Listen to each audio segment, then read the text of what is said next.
Long march کی طرف آتے ہیں. پچھلا جو لانگ مارچ تھا اس کی ایک ناکامی کی بڑی وجہ یہ بتائی جاتی ہے کہ پنجاب میں آپ کی حکومت نہیں تھی, اب آپ کی حکومت پنجاب میں ہے.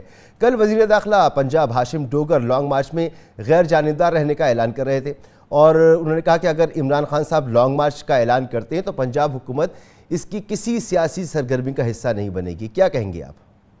دیکھیے, ہم نے تو ایز اے پولیٹیکل پارٹی اپنی پولیٹیکل ایکٹیویٹی کر رہے ہیں, ہم لوگوں کو as a political party mobilize کر رہے ہیں.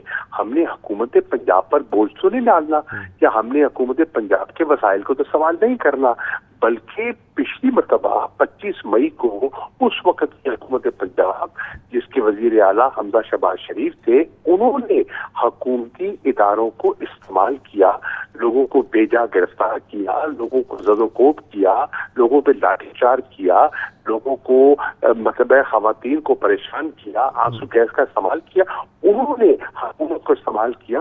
ہمارا تو کوئی ارادہ نہیں ہے, ہم تو کہہ رہے ہیں کہ پرامن احتجاج ہمارا آئینی جمہوری حق ہے. ٹھیک ہے سر, اتنا بھی ہو کہ آپ کے راستے میں رکاوٹیں نہ آئیں تو یہ بڑا ریلیف ہوگا, لیکن آپ ہاشم ڈوگر صاحب کے بیان پر خفگی کا اظہار نہیں کر رہے, لیکن وزیر اعلیٰ پنجاب چودھری پرویز الہی نے وزیر داخلہ ہاشم ڈوگر کے بیان پر رد عمل دیا. انہوں نے کہا کہ ان کا ذہنی توازن ٹھیک نہیں ہے. گویا پنجاب حکومت, ایسا لگ رہا ہے کہ پنجاب حکومت لانگ مارچ کے حوالے سے شدید اختلافات کا شکار ہے.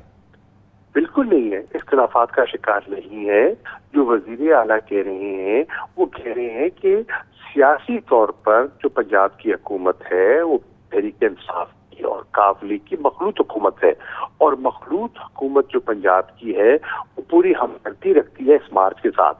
لیکن وہ ساتھ یہ بھی کہہ رہے ہیں ہم سرکاری وسائل استعمال نہیں کریں گے, ہم سرکاری مشینری استعمال نہیں کریں گے, رکاوٹیں ڈالنے کی, لوگوں کو زد و کوب کرنے کی, لوگوں کو مارنے پیٹنے کی, اور جو ان کے بنیادی حقوق ہیں وہ ہم سرکاری مشینری کے ذریعے سلب نہیں کریں گے. اور وہ درست کہہ رہے ہیں.